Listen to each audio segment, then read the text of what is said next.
A very warm welcome, friends, once again.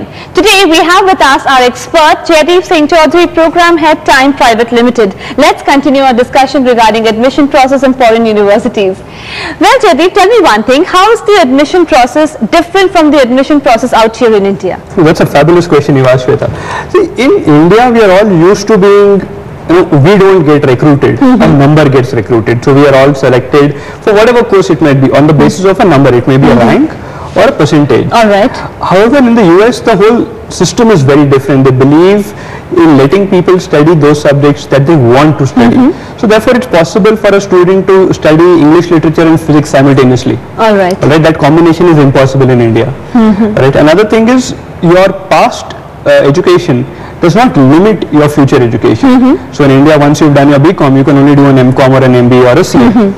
Whereas there, once you've done, let's say, your Bachelor of Science in Commerce, your graduation in Commerce, you can go on to do a Master's in Engineering or a Master's in Law, Master's in anything. You can do it. You can do that. This obviously affects the admission process as well. So one thing that they look at is obviously the test that we've been seeing, your GRE or your GMAT or any other test that they might look at. In addition to that, they would want to know you as a person. All right. So therefore, they would want a statement of purpose. What is your purpose in life? Where are you going from here? So why do you want to do this? They would also be looking at a recommendation or a reference from your faculty or your bosses, depending on which program that you want to do.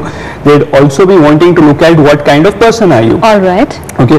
Are you the kind of person who goes and spends 4 hours at an orphanage every week? Are you the kind of person who wastes his free time? Are you the kind of person who has a goal in life? All right. Right. So all these things then go into the selection of a candidate. Okay. Since you're telling me that the basis of admission in these foreign university, unlike India, is not just marks, so what are the other things a candidate appearing for these examinations should bear in mind?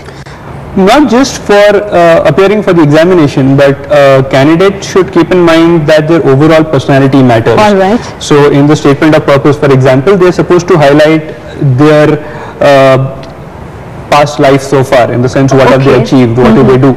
It doesn't matter if you don't have certificates. In India we are all obsessed with certificates, I would say. But if you don't have a certificate, doesn't matter. If you've done something, be honest. But if you've done something, make sure that appears on your statement of purpose. Why are you doing this course? What is your long-term goal in life? How is your past record supporting your application for this? What kind of person are you? If you're the kind of person your friends look up to for advice, say that. The admission committee wants to know. If you're the kind of person who, apart from doing well in academics, is also the karate champion, say that. It's important. You have to mention it. You have to mention it. This is in fact going to help you get admission. All right. So therefore, all these things, and these are not things you can start doing overnight.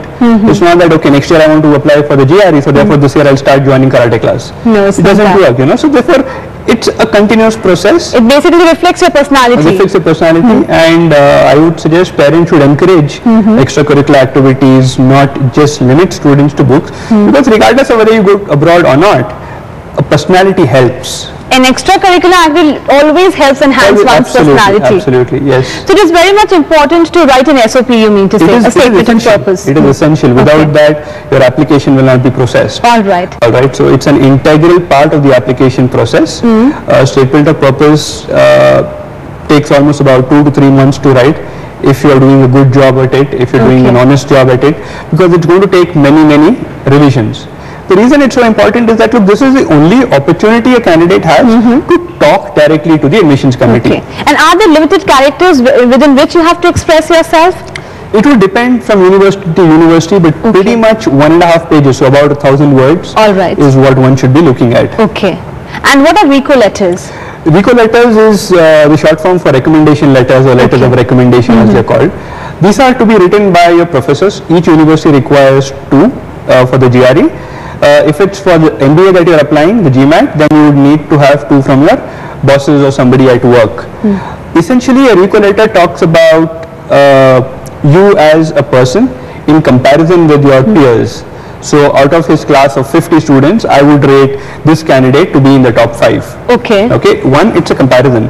Second, it is an honest and independent assessment of your specific strengths and weaknesses. And third, it is a recommendation by somebody who is in a position to evaluate you to the university saying, I know this candidate, I worked with him for so and so many years in such and such capacity, and I recommend that you recruit him. Okay. So again, something that you need to keep in mind is that many students write something in their SOP and they recall letters and there's no match in it. Okay. Right, because your recall letters are being written by a professor. So in your statement of purpose, I've seen this happening. Okay. A candidate writes, I've always been an academically outstanding student. Now in the recommendation letter, the professor writes, his rank of 45 out of a class of 60 does not justify his true potential. Now there he's saying outstanding student, here he's saying 45 out of 60. Exactly. It contradicts. Exactly. So that consistency is important. Therefore I said don't lie. Okay. So tell me one thing, Jaideep. So in US, unlike India, universities take admissions 4 times in a year. Correct. What will be the best session or the best time to appear for these kind of examinations? Again, a very interesting question. You know, a lot of people tell me, sir, should I apply in fall because most of my friends got in at that time. No. Now, let's clear this myth once and for all. The way it works is, in fall, almost all universities have admissions for almost all programs. All right. All right. The second most popular time for intake is in spring. All right. All right. A lot of universities have intakes for a lot of programs. Now, summer and winter, some universities have intakes for some programs. Okay. Okay. So, naturally, the largest chunk of people applying are applying for fall, which is September. Okay. And tell me one thing, how important it is to use an admission consultant for this? Honestly speaking, I really don't think so. And I'm speaking from experience. I've done my undergraduation from an international university and I did not use any consultant. I know that if you simply follow the instructions that are given, if you follow them clearly and if you are honest in your entire application process, you are reasonably good at presenting your skills, you don't really need to go to any consultant. Okay. Excuse me. But that said, if you're not very sure and you would like some guidance, you may, but that's only as a last resort. All right. Well, thank you so much, Jaideep, for enlightening us regarding the entire admission process in foreign universities. It was lovely having you on our studio. Thank you.